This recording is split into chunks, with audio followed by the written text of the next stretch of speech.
There are three reasons you might choose to use columns in a document. First, you might use them as a design element to add interest to a section of text or to the entire document.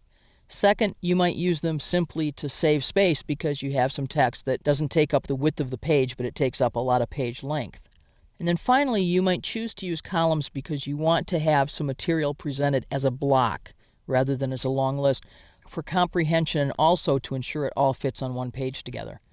So let's see how we might use columns in our employee handbook.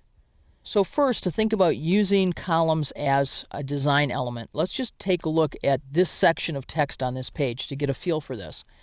So if, for example, we choose columns, we'll find that our text is already in columns, it's just in only one of them. If I choose then two columns, you'll note that my text is evenly split between the two columns so that it has more of a look like newspaper text, for example. You might wonder why it doesn't look quite like newspaper text. Well, largely because it hasn't been justified. So if I were to go back to the Home tab and in the paragraph group choose Justified, now I have what looks more like newspaper text, particularly if I fill entire pages with it. I'm going to return to one column by choosing Undo and go back to page layout. I can have more columns. I can have 3 columns, or there are a couple of custom layouts that are actually quite interesting. One is what's called a left column, with a small column on the left and more text on the right, or a right column, which is the reverse of that. And there might be reasons that these would be very attractive. On other pages, for example, we might have a graphic image here. Note, though, that this looks amazingly like a sidebar, so you'll want to make sure all the text has the same background, or people will treat these as two very different items. And I can also go in and I can custom set my columns. So I can say that I have one column and go back is the easy way to start, and then say that I'd like to have specific columns and where they start and stop. By applying these to selected text, Word will actually put my section breaks in for me. So let's have 2 equal width columns that are 3 inches wide, and let's reduce the spacing slightly between them.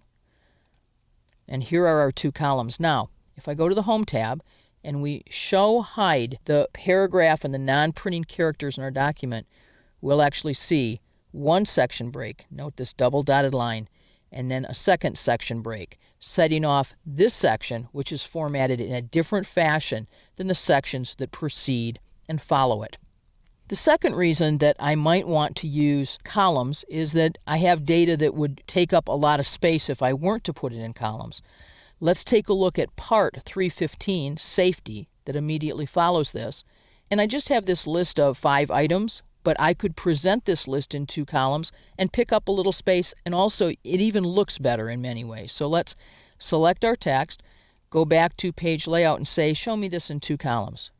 And you'll notice that this list looks fine this way. There's nothing wrong with it, and I've picked up some space. If this is the difference between this list fitting on a page or not, or this document printing on 1 or 2 sides of a sheet or a third sheet, these begin to look like good choices, these spacing choices. Now I'm going to go take a look at the section of the document that has standards of conduct, which begin at section 4, because I have another table right away that I have some concerns about. This is a long table. This is a table of reasons that we can fire you. So it's an important list. What happens if more text gets added and this list begins to slide off the page so that now it doesn't fit any longer altogether? And it's reasonable for somebody to say, I didn't know about those last 3 points because they weren't on the same page as my first points were. So by putting all of the information into columns, I am better able to keep this text together because it will stand out from the text above and below it that's formatted in single column. So I'm going to select my text. I'm going to choose columns, 2 columns.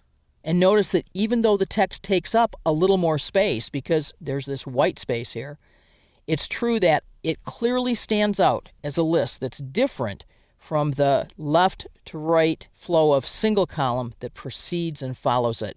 So you might say that bulleted list in the middle of the page, and people say, oh, yep, I looked and I saw that list because it stands out in contrast.